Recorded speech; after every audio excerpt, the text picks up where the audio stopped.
Está a acompanhar o maior evento de saúde e tecnologia em Portugal, aqui em healthsummit.pt, e vamos a mais um painel de debate para falar agora da saúde digital, nomeadamente do ecossistema da saúde digital em Portugal. Neste painel de debate contamos com a presença de Maria Helena Monteiro, professora da Universidade de Lisboa, presidente da APSI, coordenadora do eixo de transição digital e sistemas de saúde da Rede de Saúde da Universidade de Lisboa, muito bem-vinda.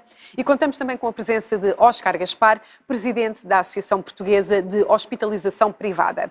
Sejam muito bem-vindos, obrigada por estarem aqui connosco no presente a debater o futuro, que é isso que temos estado aqui a fazer ao longo destes dias. Naturalmente que o último ano nos levou aqui forçadamente a transitar digitalmente, digamos assim, nas diversas áreas e nos diversos setores da sociedade, e a saúde não foi exceção. Aliás, muitas das respostas que tivemos a esta pandemia vêm precisamente também deste mundo digital.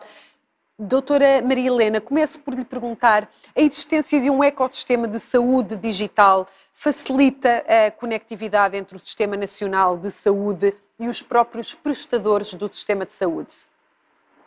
Muito boa tarde. Tenho que agradecer, antes de mais nada, o convite para estar aqui. E a pergunta que me faz é muito atual, porque hoje não podemos falar da saúde sem falarmos na transformação digital que tem vindo a acontecer e que cada vez mais vai ter consequências que pressupomos, queremos acreditar que são boas para todos. A tecnologia evoluiu imenso, continua a evoluir. As organizações do Sistema Nacional de Saúde, quando estamos a falar das organizações do Sistema Nacional de Saúde, falamos do Serviço Nacional de Saúde, falamos do setor privado e falamos do setor social. E se, em alguns casos, nomeadamente no Serviço Nacional de Saúde, já temos realidades completamente diferentes das realidades que existiam há 15 anos, se nós quisermos recuar até lá, em que se falava do e-health, saúde em linha, de uma forma inovadora, quando já não era, mas que falávamos, e neste momento a realidade é completamente diferente.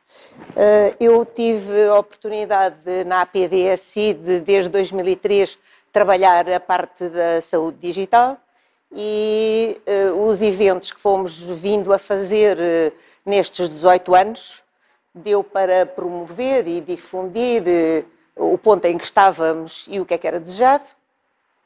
E a parte dos registros eletrónicos, os registros clínicos dos cidadãos, foram sempre realidades muito visíveis, mas extremamente difíceis de concretizar.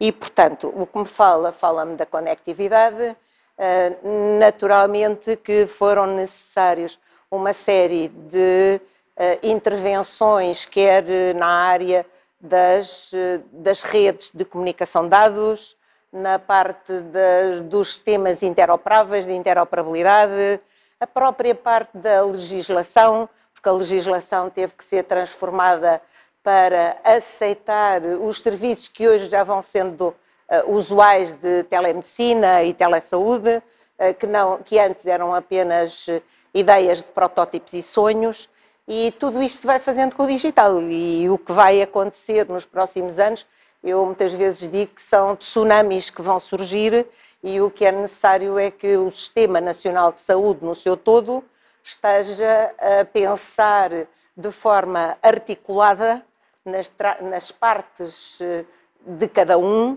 aqui, para darem um serviço ao cidadão utente de saúde e ao cidadão na sua generalidade, porque vai ter que ser o cidadão a tomar conta da sua saúde para que estes sistemas sejam sustentáveis. E pronto, e portanto, para já, eu tenho aqui uns 5 slides que depois, quando achar conveniente, eu posso apresentar apenas para consubstanciar a complexidade do contexto em que nos encontramos hoje. Se quiser, okay, podemos fazer já essa contextualização, antes de passar a palavra ao Dr. Óscar Gaspar. São alguns slides, portanto, eu trouxe aqui 5 slides Passamos em primeiro lugar, a ver a clareza do que é o ecossistema da saúde. O ecossistema da saúde são todas as organizações, prestadores de cuidados de saúde, a parte da indústria farmacêutica, os dispositivos médicos, a parte da academia, da investigação e, portanto, todas as entidades que fazem parte do setor da saúde. E é todas estas entidades que fazem parte deste ecossistema da saúde e que hoje em dia estão num contexto de digitalização. E todos eles, queremos que eles falem entre si, cada vez mais desejamos que isso aconteça. Aqui não se vê muito bem, no entanto temos aqui 16 linhas. Estas 16 linhas foram linhas de uma tipologia do IELTS que eu, em 2008, que eu fiz o doutoramento na adoção do IELTS nos hospitais públicos em Portugal, de 96, que é quando a internet aparece mais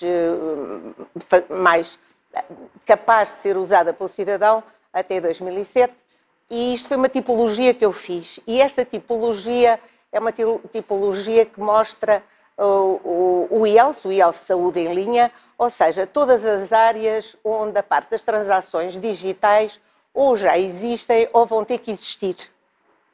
E, portanto, nós temos ali variedíssimas áreas que todos vós conheceis, mas é importante ter a consciência desta diversidade, multiplicidade e da necessidade da interoperabilidade entre elas. Portanto, temos os sistemas de apoio na área administrativa e financeira aos prestadores de cuidados de saúde, temos os sistemas ligados à parte dos registros clínicos eletrónicos, das prescrições eletrónicas, realidades que nós hoje já temos, mas que à data em que eu fiz este trabalho ainda estavam nos sonhos, ainda não existiam, e, portanto, a parte de toda a área da parte das análises, dos MCDTs, essa área da farmácia já existia, já estava mais digitalizada, digamos assim, e depois temos todo o impacto da internet, das redes sociais,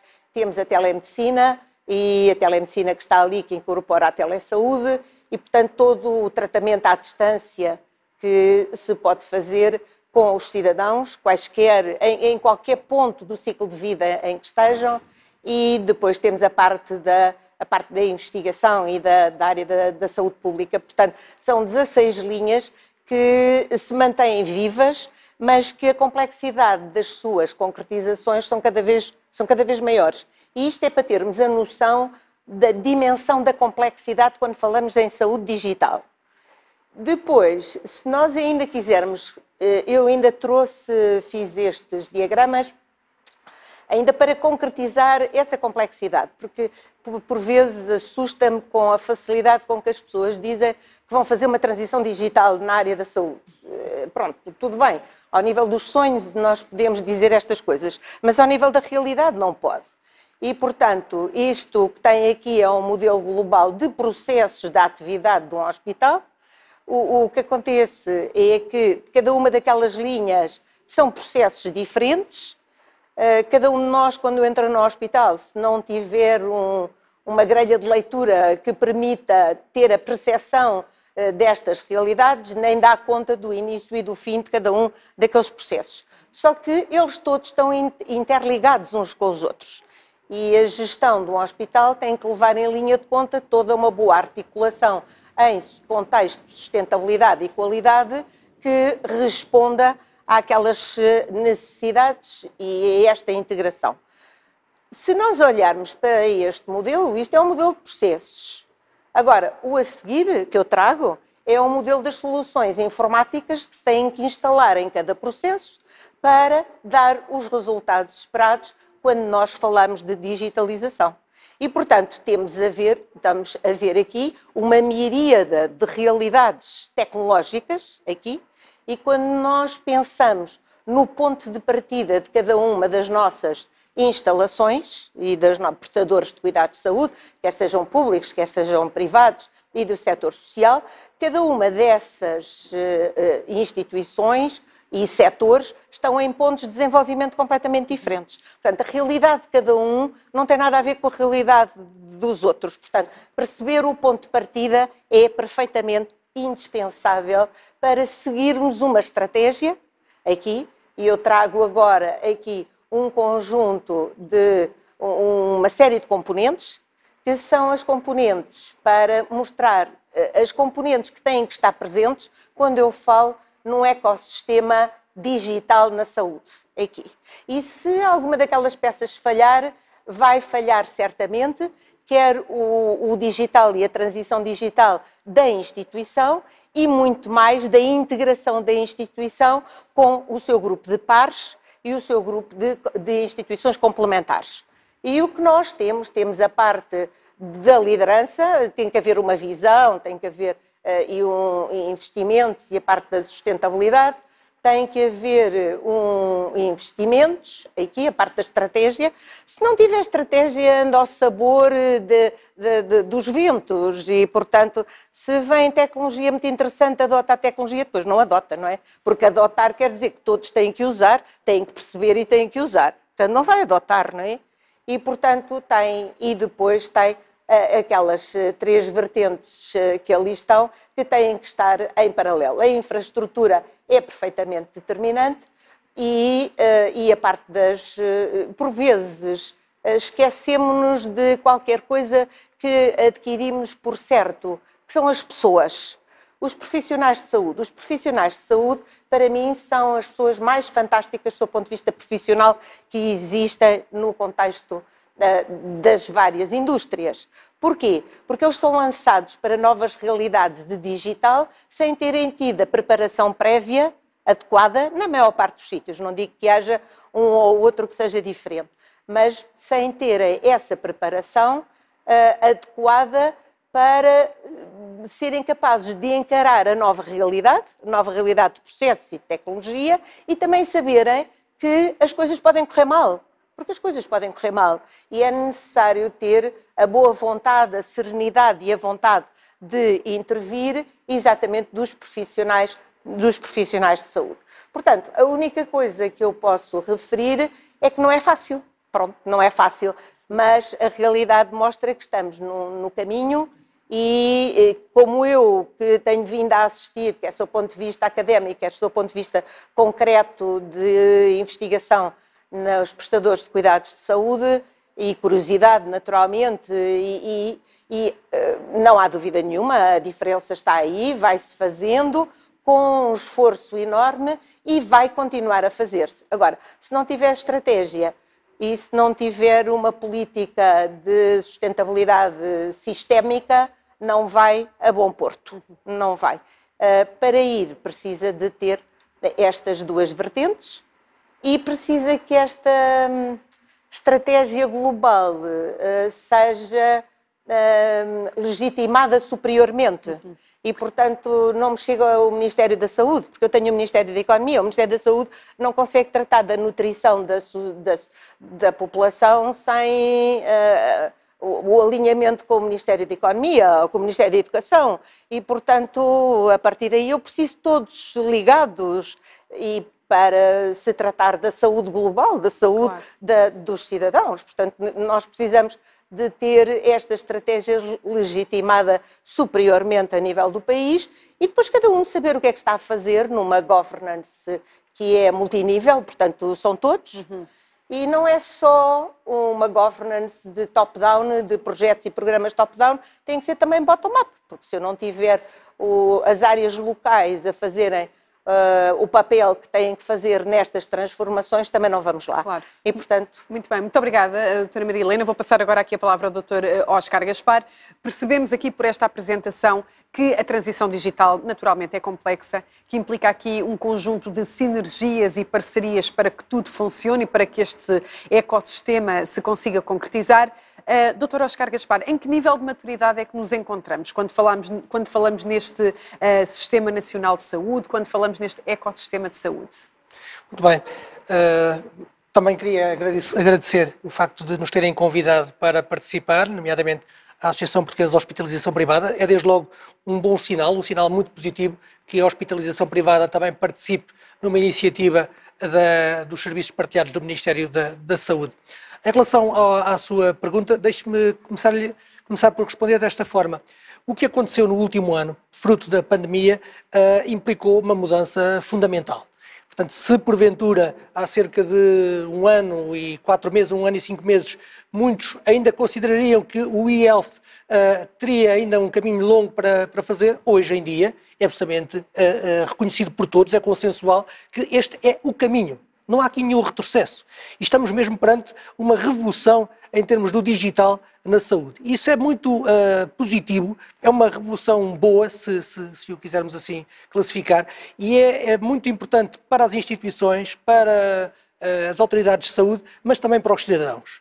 E esta é uma mensagem também muito relevante. Quer dizer, nós não estamos aqui a falar entre especialistas, nem estamos a falar entre instituições. Nós estamos a falar de algo que vai dizer muitíssimo aos cidadãos, em termos da própria prestação de cuidados de saúde, em termos do acompanhamento das condições de saúde dos portugueses, neste caso dos portugueses, em termos daquilo que é o acesso das pessoas à sua condição de saúde, à informação sobre a sua condição de saúde e aos seus prestadores. Isto é uma alteração muito completa que eu penso que hoje em dia, felizmente, já nos vamos apercebendo de qual é que vai ser o impacto, mas isto vai acelerar. Alguns estudos internacionais dizem que nós, em 10 semanas, o ano passado, conseguimos fazer aquilo que não se fazia em 10 anos, porque houve mesmo necessidade de pôr em prática soluções novas. E há quem diga que, de facto, também nos próximos 2 anos, teremos uma revolução, como porventura teríamos 2 décadas para fazer, se não fôssemos obrigados a fazê-las. E, portanto, este é o momento, este é o bom momento. Por outro lado, a verdade também é que a situação de partida, nomeadamente em Portugal, não é famosa. Nós temos que acelerar o processo porque nós, em geral, como país, não é uma crítica para ninguém, é uma crítica para nós enquanto portugueses, nós trabalhamos muito em silos, em partes fechadas, temos muita dificuldade em dialogar, em partilhar informação. Ora, o que está aqui em causa no e-health, na digitalização da saúde, é exatamente pormos em comum uma série de questões e uma série de informações.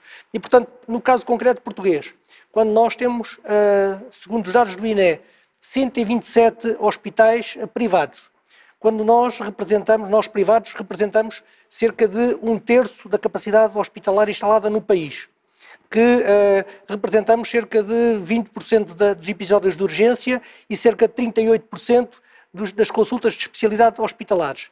Eu penso que as pessoas perceberão que não é possível falarmos de saúde em Portugal, não é possível falarmos de um ecossistema de saúde sem falarmos do privado e sem falarmos do social. Quer dizer, nós temos em Portugal um sistema de saúde que tem uma espinha essencial, que é o SNS, nenhuma dúvida sobre isso, é a parte mais importante, mas depois temos prestadores privados e prestadores da área social que representam uma parte muito relevante.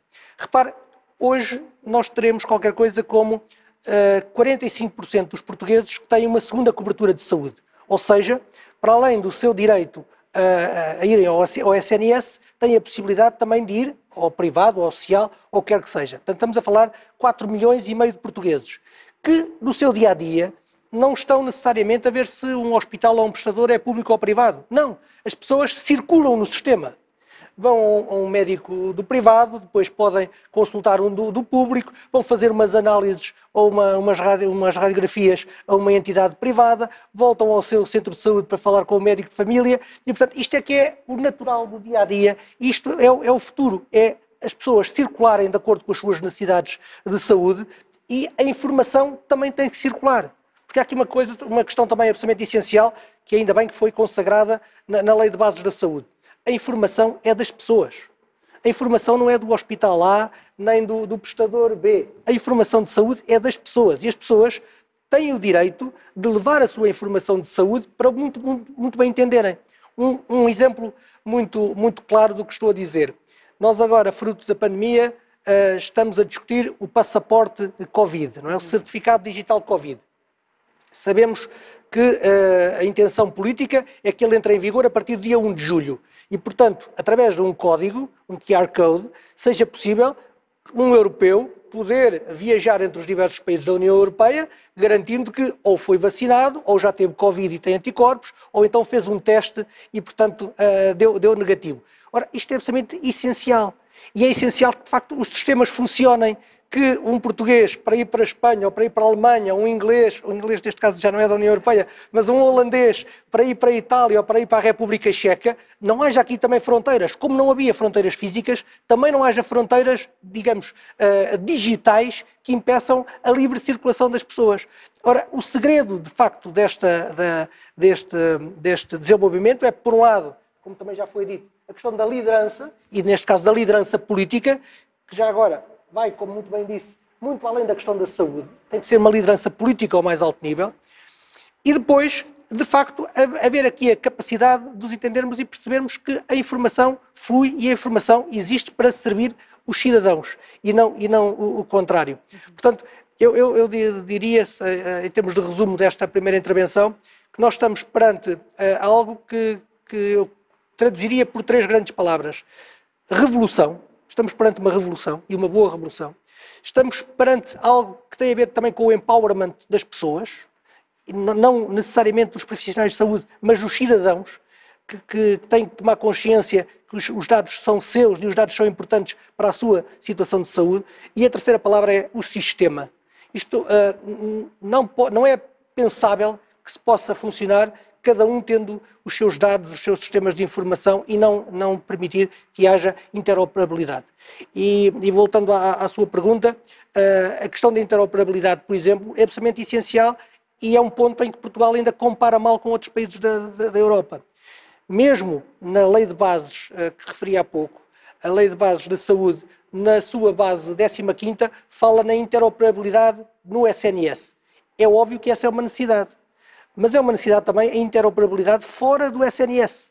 A tal questão de o cidadão poder circular e podermos ter a informação. Outra questão, permita-me só dar um outro exemplo muito rápido.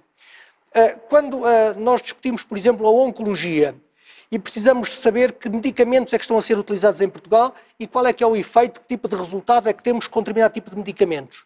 É óbvio para todos, penso eu, que tem que haver um registro em que a informação exista sobre os doentes, sobre o estadio da doença, sobre o tipo de medicamentos, o tipo de tratamentos e o resultado. Isto é um bem para todos nós, é uma questão de saúde pública. Estes registros, falei do oncológico, mas podíamos estar a falar de uma série de outras patologias, têm que ser generalizados. Obviamente, preservando aqui algo que é absolutamente essencial e indiscutível, que é a proteção de dados. Temos que criar infraestrutura que permita que os dados não possam sair de onde devem, porque aqui sim estamos a falar de dados altamente sensíveis. Eu, aliás, não encontro dados mesmo mais sensíveis do que os dados da saúde de cada um de nós. Mas salvaguardando, e consegue salvaguardar tecnologicamente essa questão dos dados, no meu ponto de vista, os registros de saúde, por um lado, dos cidadãos e, por outro lado, os registros das doenças, dos efeitos das tecnologias de saúde, são absolutamente essenciais para nós ganharmos qualidade de vida e ganharmos também em termos da geração da saúde em Portugal. O nosso tempo está a chegar ao fim. Queria apenas passar-lhes a palavra para uma consideração final. Oscar Gaspar, relativamente àquilo que tiramos desta pandemia, às aprendizagens, àquilo que deve ser a lição não só para o Serviço Nacional de Saúde, como para o sistema de saúde privado, a saúde em geral, quais são os passos determinantes a dar no futuro? Muito brevemente. A Sra. Ministra da Saúde utilizou uma expressão feliz, muito feliz, há cerca de 2 meses, a visitar um hospital privado, dizendo que trabalhamos ombro a ombro. Eu acho que esta é uma boa imagem e acho que é uma das grandes lições da pandemia, é a necessidade e a capacidade de trabalharmos ombro a ombro. Não há profissionais de saúde do privado e do social e do público. Há profissionais de saúde que tratam doenças e que tratam doentes. Isso é que é o essencial, essa é uma das grandes lições. A outra grande lição, do meu ponto de vista, é exatamente o que estamos aqui a discutir em concreto. O e-health vai continuar a ser a grande tendência da saúde. Não há volta a dar-lhe e não é só para alguns, vai ter que ser assumida por todos. Uma outra grande lição que nós temos da pandemia é a questão da Europa.